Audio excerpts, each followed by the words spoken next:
الحمد لله رب العالمين والعاقبة للمتقين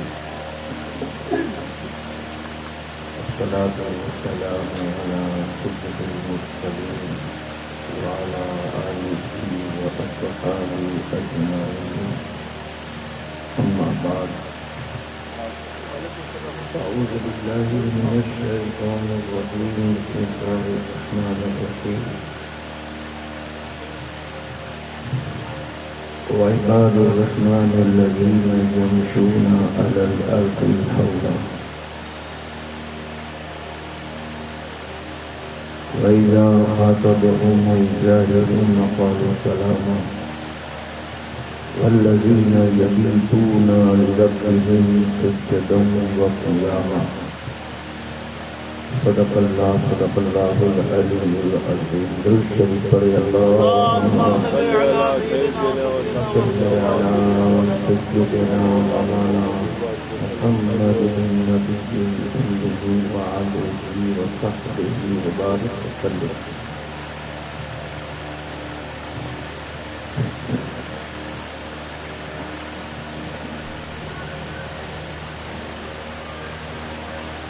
سب سے پہلے دعا کریں گے کہ اللہ تعالیٰ مرحومہ نورجان رحمانی کی اصحال ثواب کے لیے زیارت میں ہم شریک ہیں. اللہ ان کی بے حساب مغفرت فرمائیں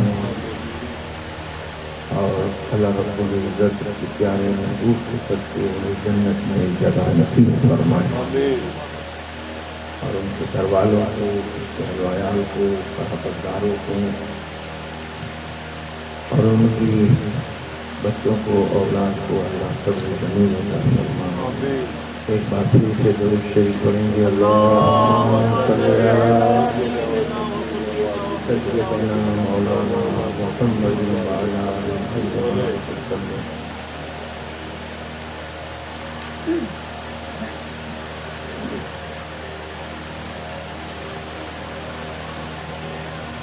حافظ عمران خان صاحب نے بڑی اچھی نعت پنجابی زبان کے اندر سنائی.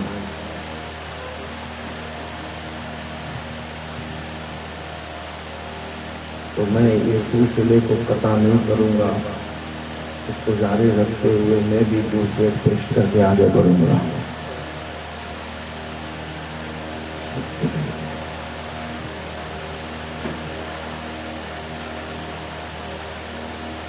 آئے نہ فرشتے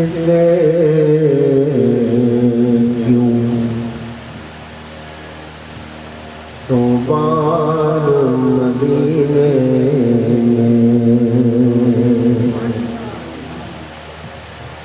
آئے نہ فرشتے کیوں تو بار مدینے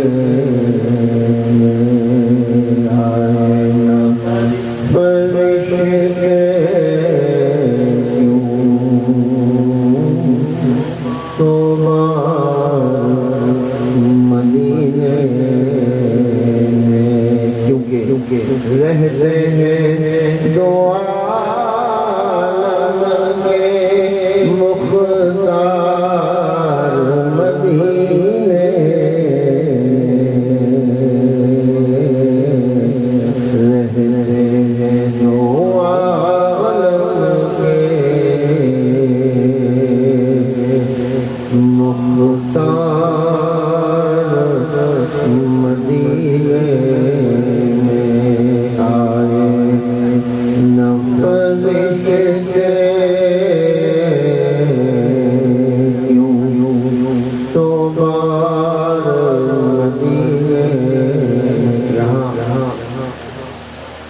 شاعر نے جو 2 بار کا ذکر کیا ہے تو میں نے بہت غور و فکر کیا تو مجھے ایسا لگا کہ یہ 2 بار کا جو ذکر شاعر نے کیا ہے شاید یہ ردیف اور قافیے کو ملانے کے لیے کیا ہوگا، ورنہ فرشتے 100 بار آئے یہ سوال پیدا ہی نہیں ہے. اس لیے کہ ہم نے تو یہ پڑھا ہے کہ حضور رحمت عالم صلی اللہ علیہ وسلم کی قبر مبارک پر روزہ رسول اللہ پر روزانہ 70,000 فرشتے صبح کو آتے ہیں اور 70,000 فرشتے شام کو آتے ہیں. 70 یعنی 3 70,000 صبح میں آتے ہیں، 70,000 شام کو آتے ہیں. اور جو صبح کو آتے ہیں وہ شام کو نہیں ہوتے، جو شام کو آتے ہیں وہ صبح میں نہیں ہوتے، بلکہ جو ایک بار آتے ہیں وہ دوبارہ کبھی نہیں ہوتے. یعنی یہ سلسلہ جاری ہے قبر انور پر اور قیامت تک جاری رہے گا. ہر بار جو فرشتہ آئے گا وہ نیا فرشتہ ہوگا. تو فرشتے دوبارہ نہیں پہنچتے ہیں، لیکن یہ تو شرط ہم جیسوں کو حاصل ہے، امت کو حاصل ہے کہ اگر اسے حضور اللہ اس کا رسول بلائے تو بار بار مدینہ جاتا ہے. تو فرشتے تو 100 بار نہیں جاتے، لیکن شاعر نے 100 بار لکھا ہے. ہو سکتا ہے کہ اطراف مدینے کا تصور کر کے اس نے لکھا ہوگا. خیر، ردیف اور قافیہ اسی سے ملتا ہے، اس لیے شعر کو اسی طرح سے پیش کیا جا رہا ہے کہ آئے نہ فرشتے تو بار مدینے رہتے دو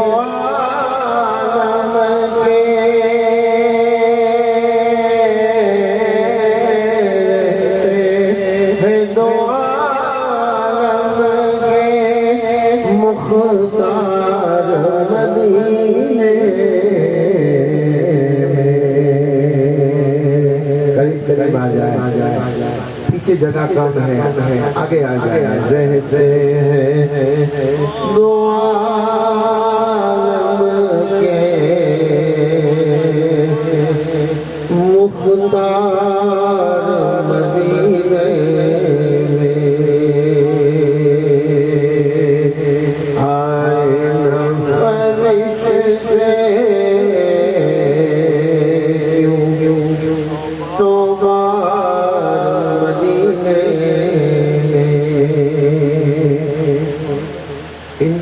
امت کو یہ شرط ہے کہ ہم پہنچ سکتے ہیں.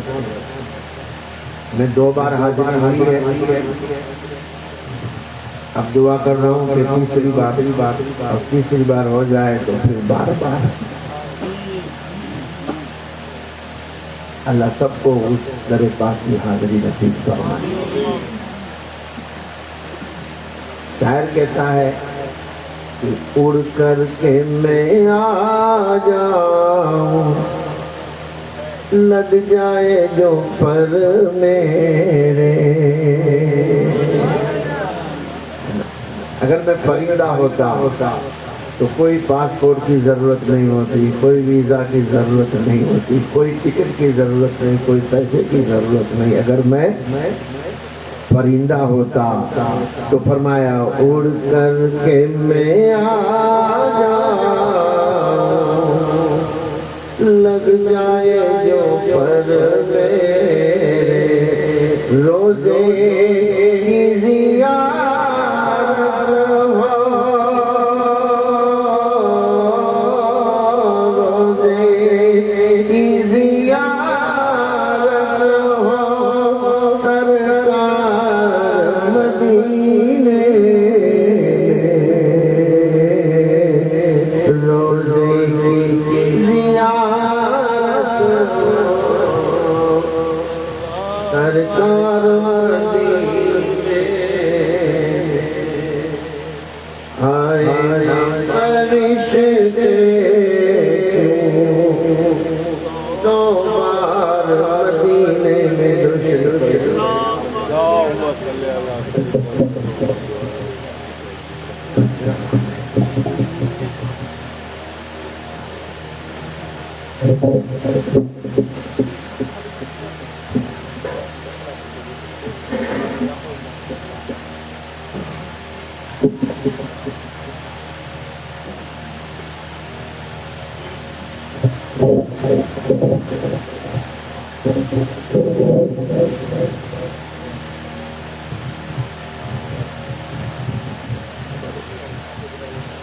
آندھو ہے نہیں کہ تھوڑا آندھو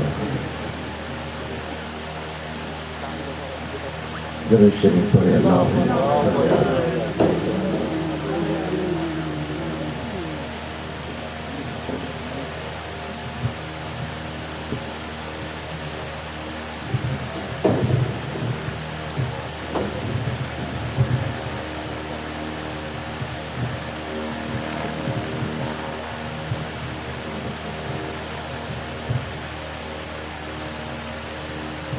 پیارے پیارے بھائی جو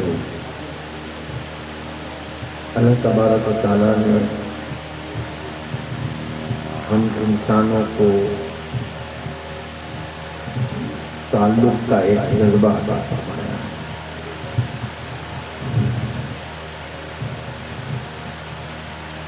ہم سب اس دنیا میں ایک دوسرے سے تعلق کے بنا پر زندہ ہیں. انسان سے اگر صحت چھین لی جائے پھر بھی وہ انسان رہتا ہے. انسان سے اگر دولت چھین لی جائے پھر بھی وہ انسان رہتا ہے. لیکن انسان سے اگر تعلق کا جذبہ چھین لیا جائے تو انسان سے انسان نہیں رہتا. یہ ایک فطری جذبہ ہے جو انسان کو حاصل ہے. ہمارے تعلقات ہوتے ہیں اڑوسی پڑوسی کے ساتھ، دوست احباب کے ساتھ، سگے سبندی رشتے داروں کے ساتھ، اولاد کا ماں باپ کے ساتھ تعلق، ماں باپ کا اولاد کے ساتھ تعلق، شوہر کا بیوی سے تعلق، بیوی کا شوہر سے تعلق، بھائی سے بھائی اور بھائی بہن کا بھائی بہن سے تعلق. لیکن یہ تعلق بھی اس وقت تک رہتے ہیں کہ اس تعلق کے بھی کچھ تقاضے ہوتے ہیں، اس تعلق کی بھی کچھ ڈیمانڈ ہوتی ہے، کچھ مطالبے ہیں. اگر وہ تقاضے پورے نہ کیے جائیں، ایک کسی کو دوست بناتے ہیں نا ہم تو اس کا بھی اس دوست کی بنا پر کچھ تقاضے ہوتے ہیں. دوست کے بھی ایک تقاضے ہوتے ہیں کہ اگر دوست ہے تو وہ صرف سکھ میں ساتھ نہیں ہوتا، سچا دوست ہوتا ہے تو دکھ میں بھی ساتھ ہوتا ہے. اور اگر کوئی سکھ میں ساتھ دے اور دکھ میں ساتھ ہو جائے تو پھر وہ دوستی کا تقاضا پورا نہیں ہوتا، وہ دوستی ختم ہو جاتی ہے، وہ تعلق ٹوٹ جاتا ہے. ہم کہیں گے یار یہ تو مطلب کا یار ہے. کہنے کا منشا یہ ہے کہ تعلق کے کچھ تقاضے ہوتے ہیں. شوہر سے بیوی کا تعلق ہے، نکاح کر کر ہم بیوی کو گھر میں لاتے ہیں تو اس کے بھی کچھ تقاضے ہیں. اس تعلق کو قائم رکھنے کے لیے، سلامت رکھنے کے لیے اس کی ڈیمانڈ ہوتی ہے.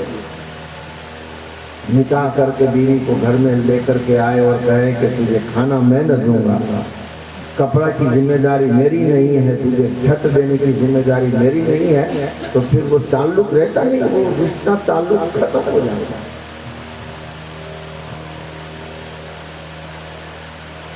اسی طرح سے ماں باپ کا اولاد سے تعلق، اولاد کا ماں باپ سے تعلق، کچھ تقاضے ہیں جو اولاد کی طرف سے ماں باپ کے لیے ہوتے ہیں اور کچھ تقاضے ہوتے ہیں جو ماں باپ کی طرف سے اولاد پر ہوتے ہیں.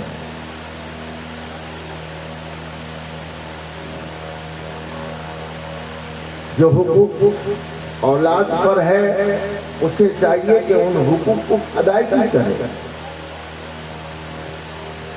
اور جو حق ماں باپ پر ہے اولاد کے لیے، ماں باپ کو بھی چاہیے کہ وہ حق ادا کرے. خیر ماں باپ کی طرف سے تو کوئی کمی ہوتی ہی نہیں ہے. ماں باپ تو دنیا میں ایسی نعمت ہے کہ اپنے بچوں کے لیے اپنی جان تک قربان کر دیتے ہیں. ماں باپ تو ایک ایسی نعمت ہے کہ ماں باپ کو جو اولاد کی طرف جو محبت جو تعلق کا جذبہ ہے نا، اس کی تو مثال ہی نہیں بنتی ہے کہ ماں باپ کو وہ نعمت ہوتی ہے کہ وہ پیدا ہونے سے لے کر کے پوری زندگی جو ہے ماں باپ ان حقوقوں کی ادائیگی کرتے ہیں، اپنا پسینہ بہا دیتے ہیں، اپنی جان لٹا دیتے ہیں، اپنے جذباتوں کی قربانی دے دیتے ہیں، اپنے ارمانوں کی قربانی دے دیتے ہیں اولاد کو سنوارنے کے لیے، اس کے حقوق کی ادائیگی کے لیے۔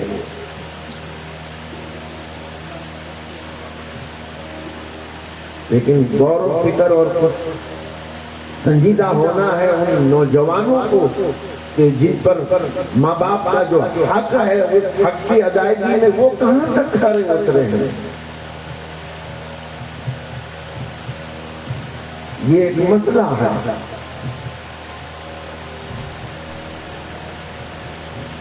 ماں باپ اگر حیات ہے، میں ہمیشہ کہتا ہوں کہ تو مقدر کا سکندر ہے، اگر ماں باپ حیات ہے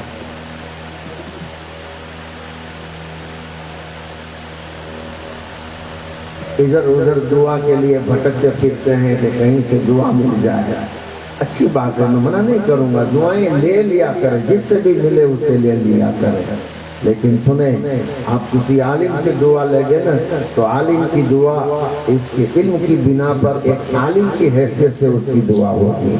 آپ کسی پیر سے دعا لے گے نا تو پیر کی دعا ایک پیر کی حیثیت سے دعا ہوگی، لیکن میرے دوستو اگر ماں باپ سے دعا لیں گے نا تو ماں باپ کی دعا نبی کی حیثیت کی طرح ہوتی ہے، اس لیے کہ فرمایا کہ اولاد کے حق میں ماں باپ کی دعا ایسی ہے جیسے پیغمبر کی دعا امتی کے حق میں ہوتی ہے۔ سبحان اللہ، سبحان اللہ۔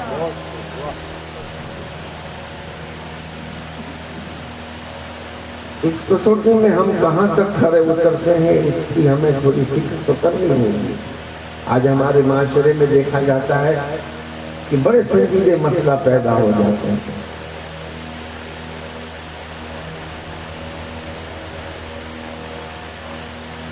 برے ماں باپ اور ضعیف ماں باپ، میں کبھی کبھی دیکھتا ہوں کہ ان کی حالت ایک سینڈوچ کی طرح ہو جاتی ہے۔ نوجوانوں یہ تمہیں ابھی نہیں پتا چلے گا، لیکن جب ہماری عمر تک پہنچو گے نا، جب تمہارے یہاں اولاد ہوگی نا اور جب ان کی شادی ہو جائے گی اور جب وہ بہو گھر کے اندر آتی ہے نا پھر پتا چلتا ہے ہاں یہ کتنا عظیم مسئلہ ہے ہمارے معاشرے میں، کہ پھر حالت یہ ہو جاتی ہے کہ پھر انہیں میرے جیسا بھی، میں تو پھر انہیں مشورہ اور صلاح دیتا ہوں ایسے بزرگ ماں باپ کو کہ اگر عزت بچا کر کے کچھ اگر رہنا چاہتے ہو اور اگر گھر کے اندر اچھا ماحول چاہتے ہو تو بولنا نہیں، اب تک بول لیا اب بولنا نہیں، اگر چاہتے ہو گھر میں اندر کہنا پڑتا اور چپ چاپ ماں باپ کو کتنا برداشت کرنا پڑتا ہے، کبھی اس پر ہم غور کریں یا وہ معاملہ خود ہم پر بھی کے تحت ہمیں اسے احساس ہوتا ہے۔ یہ وہ تعلق کے جذبات ہے کہ اللہ نے انسان کو دیے ہیں اور اس تعلق ایک ایسا زیور ہے، ہمیں اس کی قدر نہیں ہے، اللہ ہمیں اس کی قدر کی توفیق عطا فرمائے۔ گھر میں ماں باپ ہے نا، میں تو کہتا ہوں اگر تھوڑی فرصت ملے تو کبھی ان کے پاس بیٹھا کرو، بچے جوان ہو جاتے ہیں اور پھر کام کاج میں اتنے مشغول ہو جاتے ہیں ہاں وہ باپ کا خرچہ دینے کے لیے تو بالکل تیار ہوتے ہیں، لیکن ایک باپ ہوتا ہے نا، ماں ہوتی ہے نا، انہیں صرف ان چیزوں کی ضرورت نہیں ہوتی ہے۔ برے ماں باپ کی آنکھیں ترستی ہے کہ کچھ دیر ہمارا بچہ فرصت دے کر ہمارے پاس بیٹھے۔ میں کہتا ہوں اے نوجوان، کبھی اپنے ماں باپ کے پاس فرصت سے بیٹھا کرو، کبھی جایا کرو۔ ارے گھر پہ بھی یہ نوجوان جاتا ہے نا، ماں باپ حیات ہوتے ہیں اور یہ شام کو جب گھر پر آتا ہے تو اس وقت بھی یہ کمبخت موبائل کو نہیں چھوڑتا ہے. میں کہتا ہوں تھوڑی دیر اسے ایک سائیڈ میں رکھ دے اور بیٹھ اپنی ماں کے قدموں میں بیٹھ اپنے باپ کے پاس اور محبت سے ذرا دیکھ ان کے چہرے کو دیکھ. میرے نبی فرماتے ہیں جو ماں باپ کے چہرے کو محبت سے دیکھتا ہے اللہ پاک اس کو حج اور عمرے کا ثواب عطا فرماتا ہے.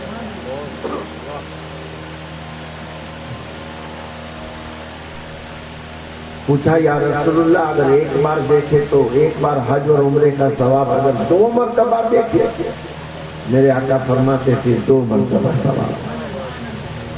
صحابہ کمی نہیں کرتے تھے پوچھنے میں. پوچھ بیٹھے یا رسول اللہ اگر 3 بار دیکھے گا پھر 3 بار حج اور عمرے کا ثواب. پوچھ لیا یا رسول اللہ ہمارے ماں باپ آپ پہ قربان اگر بار بار دیکھے تو میرے نبی نے فرمایا بندہ دیکھتے دیکھتے تھک سکتا ہے اللہ ثواب دیتے تھکتا نہیں.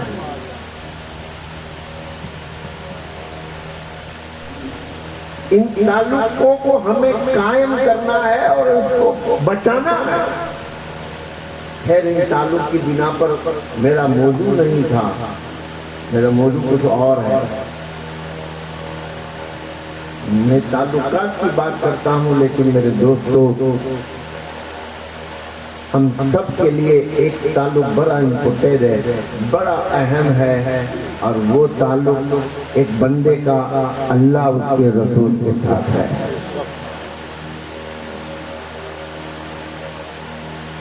جس تعلق کی بنا پر ہم رب کے بندے ہیں وہ ہمارا رب ہے. رب اور بندے کا جو تعلق ہے قرآن نے تو جب اس تعلق کا ذکر کیا نا تو بڑے پیار سے کیا. قرآن اگر چاہتا تو یہ کہہ سکتا تھا کہ رب کے بندے, لیکن میں جب اس آیت پر غور کرتا ہوں تو میں سوچتا ہوں کہ اللہ نے اس تعلق کو کتنے پیار سے جتایا ہے, کتنے پیار سے بیان کیا ہے. بندے اور رب کے تعلق کو جب قرآن پیش کرتا ہے نا تو قرآن نے کتنے پیار سے فرمایا وَعِبَادُ الرَّحْمَنِ رحمان کے بندے, اللہ کے بندے نہیں کہا رحمان کے بندے. وَعِبَادُ الرَّحْمَنِ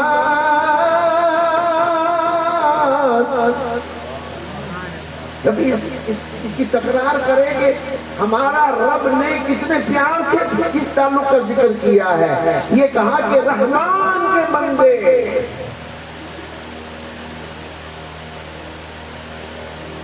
اور آگے پھر بندہ کون ہے؟ دعوت تو ہم سب کرتے ہیں کہ ہم خدا کے بندے ہیں, میں بھی کروں گا آپ بھی کریں گے, لیکن میں نے پہلے ہی بتایا کہ کچھ تقاضے ہیں. ہم اللہ کے بندے ہیں, دعوت سب کا ہے, لیکن سچا دعوے دار کون ہے اس کا ذکر قرآن نے فرمایا.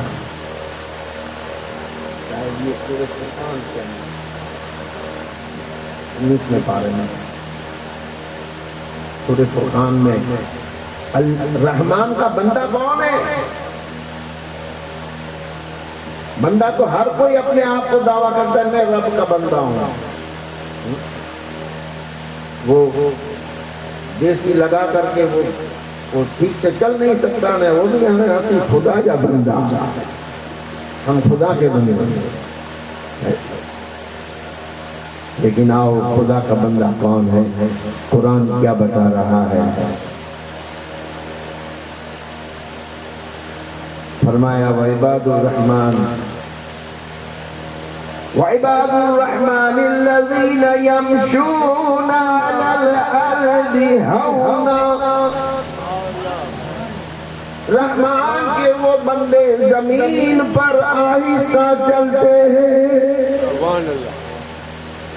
ان کی چال نہ تیز ہے نہ دھیمی ہے, زمین پر اکڑ کر نہیں چلتے, زمین پر قدم پچار کے چلنا منع فرمایا ہے. کئی وعید آئی ہے جو زمین پر پیروں کو پچھاڑ کے چلتا ہے, منع ہے. زمین پر پیروں کو پچھاڑ کے نہ چلنا، ارے زمین پر پیروں کو پچھاڑ کے نہ چلنا، عقل سے نہ چلنا، عقل سے چلا تو خدا کا بندہ نہیں، خدا کا بندہ تو وہ ہے وَعِبَادُ الرَّحْمَنِ الَّذِينَ يَمْشُونَ عَلَى الْأَرْضِ هَوْنًا۔ وہ چلتا ہے تو بھی دھیری چال چلتا ہے، درمیان والی چال۔ آج کل لوگ بہت چلتے ہیں اور کچھ لوگ تو دوڑتے بھی ہیں،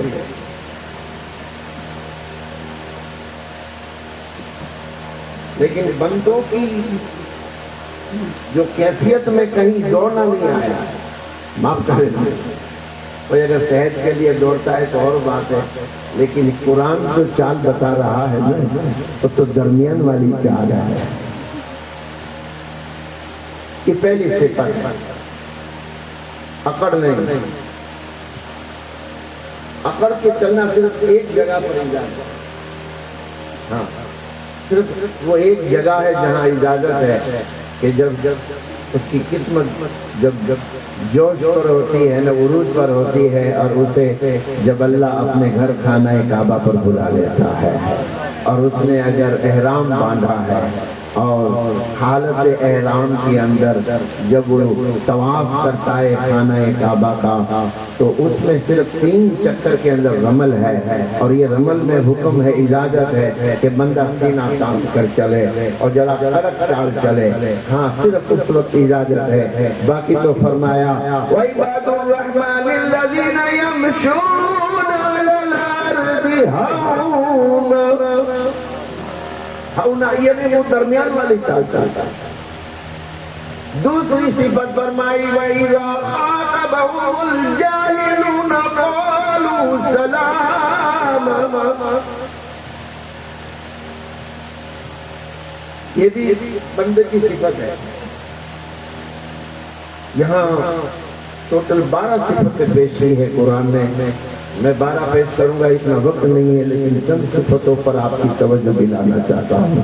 وَإِذَا خَاطَبَهُمُ الْجَاهِلُونَ قَالُوا سَلَامًا، کہتے ہیں سبحان اللہ۔ وہ جاہلوں سے الجھتے نہیں،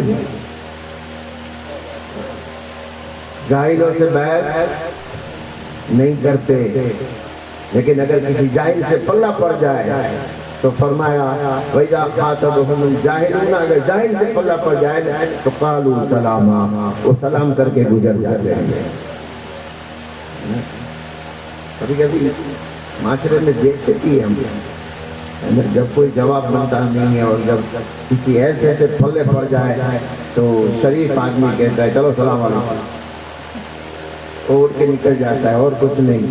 یہ قرآن کی ادا ہے وَإِذَا خَاطَبَهُمُ الْجَاهِلُونَ قَالُوا سَلَامًا، وہ جاہلوں سے الجھتا نہیں ہے، بحث نہیں کرتا، مباحثہ نہیں کرتا ہے۔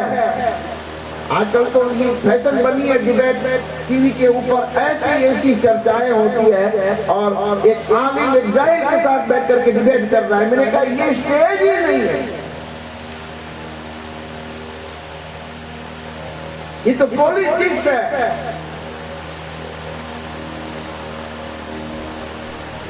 جاہلوں سے کیا بحث کرنا، اس سے کیا مباحثہ کرنا ہے؟ ہاں میں اس وقت تھوڑی بحث کر رہا ہوں، لیکن آپ کو جاہل سمجھ کر نہیں کر رہا ہوں، اس لیے کہ یہ بحث ہے ہی نہیں، آپ تو خاموشی سے سن رہے ہیں، جو دینا ہے وہ میں دے رہا ہوں۔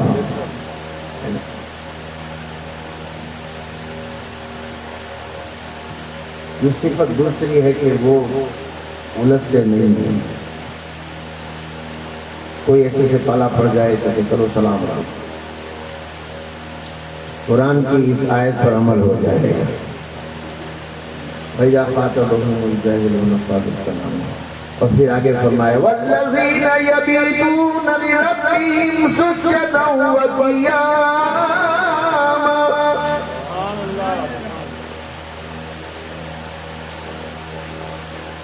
ان کی راتیں، کس کی راتیں؟ رحمان کے جو بندے ہیں ان کی راتیں ان کی راتیں رب کی حضور سجدے میں اور قیام میں گزرتی ہے.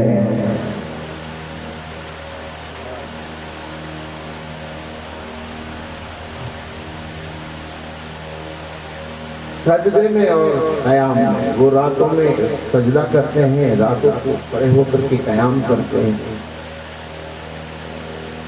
ہمیں جھانکنا ہوگا، پرکھنا ہوگا خود کو. ہم دوسروں کو پرکھنے میں تو بڑے ماہر ہیں. میں کہتا ہوں یار کبھی خود کو پرکھا کرو. جس نے خود کو پہچان لیا اس نے رب کو پہچان لیا.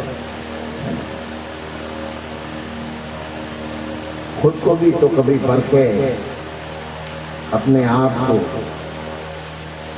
اپنے گریبان میں جھانک کر کے. ہم سب کو اپنے گریبان میں جا کر کے اپنی پہچان تلاش کرنی ہے کہ ہم کون ہیں، ہم کہاں ہیں، ہمارا دعویٰ کہاں تک سچا ہے. کیا ہماری راتیں رب کی حضور قیام میں گزرنے والی ہے؟ کیا ہماری راتیں رب کے حضور سجدوں میں گزرنے والی ہے؟ یا پھر راتوں کو اٹھ کر کے ہماری راتیں موبائل کے اندر گیم کے اندر گزر رہی ہے، یا مووی دیکھنے میں گزر رہی ہے، یا فحش باتوں میں گزر رہی ہے؟ ہماری راتیں کیسے گزر رہی ہے؟ کہیں بھاگ اور لگو تو نہیں گزر رہی ہے، کہیں گناہوں میں تو نہیں گزر رہی ہے. ارے گناہوں میں نہیں گزارنی ہے، رحمان کے بندے ہیں. اگر ہم رب کے بندے ہیں تو رب تو یہ فرما رہا ہے کہ ان کی راتیں سجدے میں گزرتی ہے، قیام میں گزرتی ہے.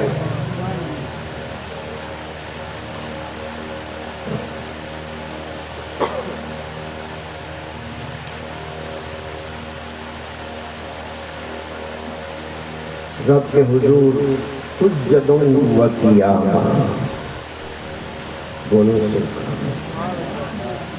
قرآن جب سنو گے تو بولا کرو سبحان اللہ. یہاں 12 صفتوں میں ایک صفت اور پورے قرآن بندے ہونے کی ایک صفت اور بھی ہے. فرمایا کہ ان کے سامنے جب قرآن پڑھا جاتا ہے، اللہ ان کے سامنے جب قرآن پڑھا جاتا ہے تو فرمایا کہ وہ بہرے اور گونگے ہو کر کے نہیں سنتے.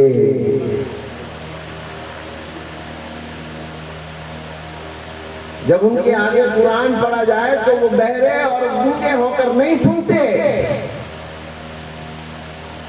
بہرا بھی کہا، گونگا بھی کہا کہ بہرا اور گونگے کی طرح نہیں سنتے.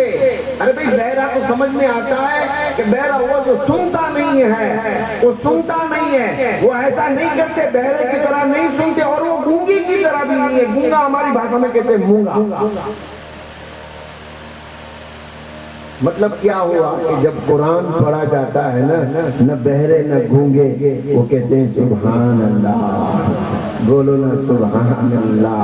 وعباد الرحمن الذین یمشون علی الارض هونا واذا خاطبهم الجاهلون قالوا سلاما.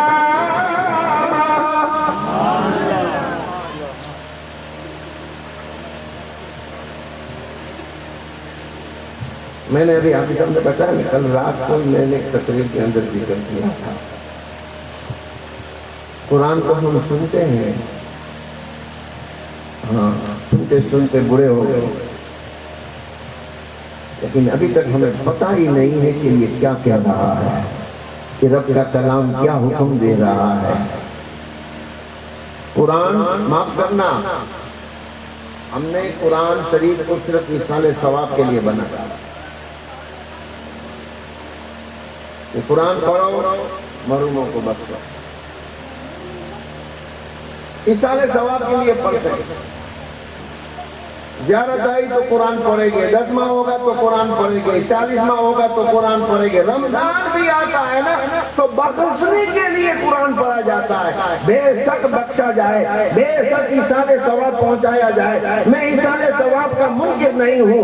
بے شک قرآن کے ایک ایک حروف کی تلاوت پر ثواب ملتا ہے، ایک ایک حروف پر 10 نیکی ملتی ہے. لیکن میں صاف کر دینا چاہتا ہوں، قرآن صرف ایصال ثواب کے لیے نہیں ہے، اس کا بنیادی جو مقصد ہے، اس کے پائے کا جو مقصد ہے، قرآن کے پائے کا مقصد ایصال ثواب نہیں ہے، قرآن کا بنیادی مقصد ہے کہ قرآن سے ہدایت لی جائے۔ ہدایت، یہ ہدایت کے لیے ہے، ثواب بھی ہے، لیکن ہم نے صرف ثواب کے لیے بنا ڈالا۔ کاش ہم اس کو ہدایت کے لیے پڑھتے ہیں۔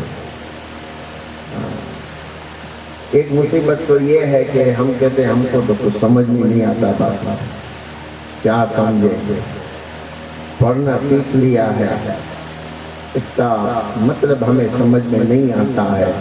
ارے میرے بھائی، کبھی یہ بھی تو سمجھ میں نہیں آتا تھا۔ میں نے ابھی دیکھا ایک انگوٹھا چھاپ آدمی، لیکن وہ اینڈرائڈ برابر چلا رہا ہے۔ میں نے کہا بھائی تم تو پڑھے لکھے نہیں ہو، اور کیونکہ پڑھا لکھا تو نہیں ہوں، لیکن اس کی ضرورت پیش آئی تو میں نے سیکھ لیا۔ جب ہم موبائل سیکھ سکتے ہیں، موجودہ دور میں ہم ٹیکنالوجی سیکھ سکتے ہیں، جو ہمیں پلے نہیں پڑتا، مشکل سے مشکل مسئلوں کو بھی ہم سیکھ لیتے ہیں۔ ارے جو زندگی اور آخرت کا مسئلہ حل کرتا ہے، اس قرآن کو ہم نے کیوں نہیں سیکھا؟ قرآن بھی تو سیکھے نا، سمجھنے کی کوشش کرے۔ آج ضروری نہیں کہ آپ کسی دعوت میں جا کر کے پڑھیں گے، سر پہ 9 پڑھیں گے تب جا کر کے سیکھیں گے۔ بڑا آسان ہو گیا ہے انٹرنیٹ پر، سوشل میڈیا کے ذریعے۔ ارے میں کہتا ہوں 100% نہ سیکھے تو نہ سیکھے، کم سے کم 10% تو سیکھ لیں گے۔ ارے وہ کچھ آیتوں کو تو ہم سمجھ لیں گے کہ جسے ہم پڑھتے ہیں اس کا معنی کیا ہے، اس کا مطلب کیا ہے، ہمارا رب ہمیں کیا کہتا ہے۔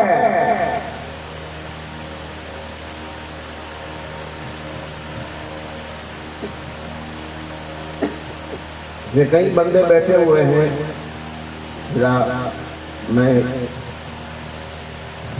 چلو مجھے دعویٰ نہ کرنا ہے، لیکن میرا امکان ہے اس میں سے کئی بندے ایسے ہو گئے، زیادہ تر علماء سے میرا مطالبہ نہیں، کئی اللہ کے بندے اس میں ایسے ہو گئے کہ برسوں سے نماز پڑھتے ہیں، اللہ اکبر اللہ اکبر سمیع اللہ لمن حمیدہ۔ اگر پوچھیں نا ان سے کہ بھئی سمیع اللہ لمن حمیدہ کا مطلب کیا ہوتا ہے، کہ باپو یہ خبر نہیں۔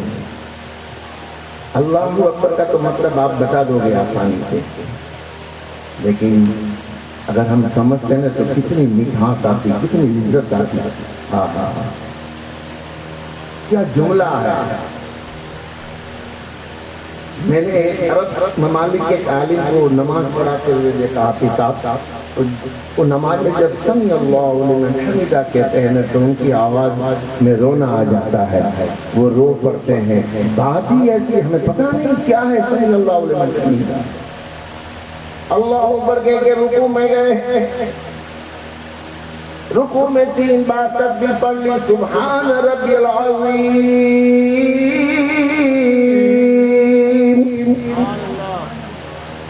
باقی اس رب کے لیے جو عظیم رب ہے، عظمت والا، سبحان ربی العظیم۔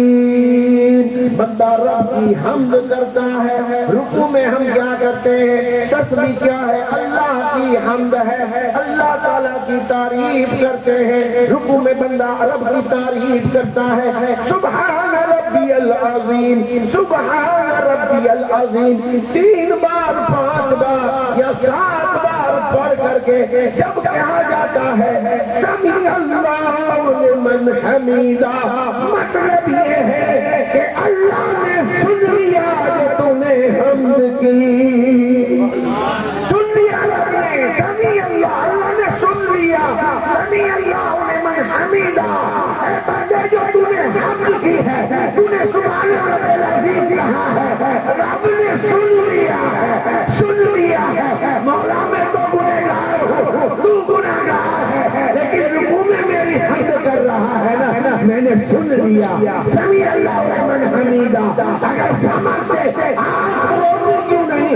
کتنی بڑی دعوت، کتنا بڑا انعام ہے، ہم جیسا گنہگار پڑے اور اللہ اس کو سن لے۔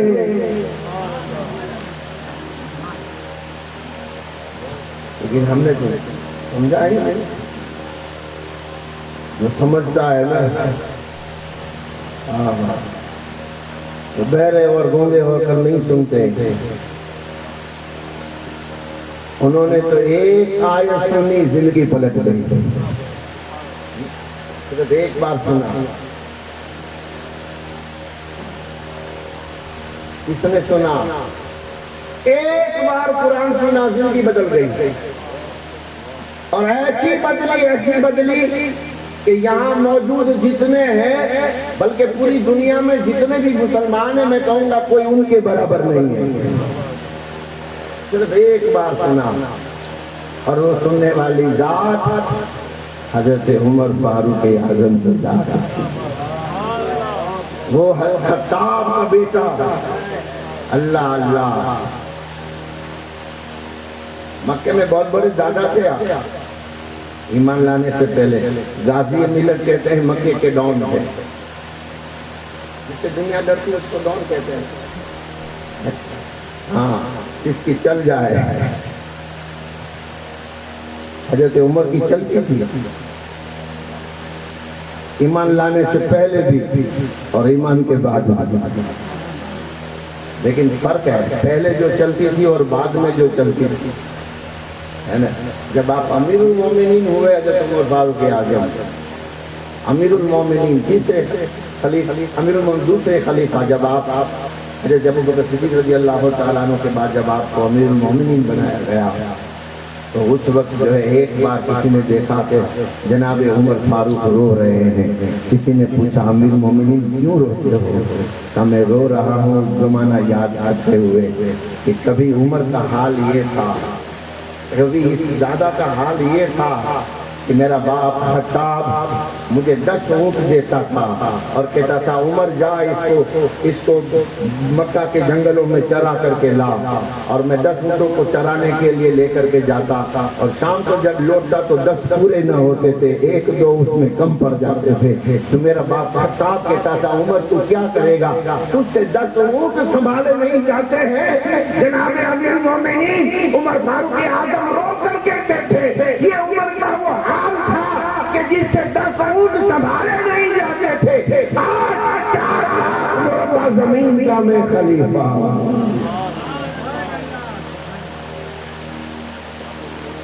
یہ طریقت سید علی صبح کو تشریف لائے، نعرہ تکبیر۔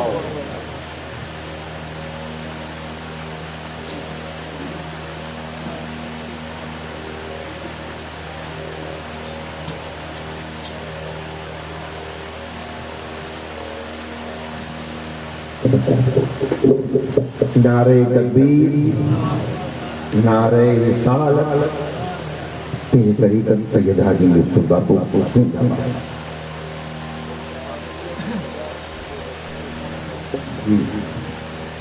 بھئی تھوڑے آگے آ جاؤں، پیچھے اب مرد و عورت کے درمیان میں کوئی جگہ نہیں ہے، مختلط ہو رہا ہے، تو ذرا آگے آ جائے تاکہ پیچھے اور بھی لوگ ہیں اور وہ بھی اس محفل میں جگہ بنا پائے۔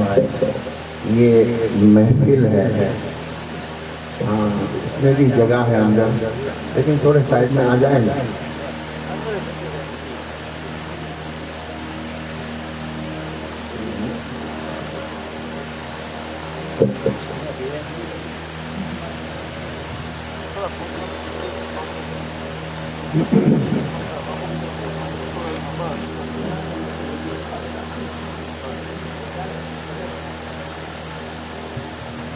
آ جاؤ یار، یہ محفل ہے۔ دیکھیے جب 3 لوگ جمع ہو جائے نا تو اس کو محفل کہتے ہیں۔ یہاں 3 سے زیادہ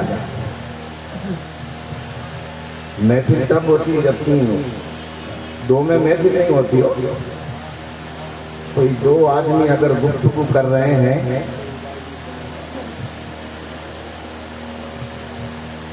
اور اگر کسی تیسرے کو اس میں آنا ہو تو اجازت کی ضرورت ہے۔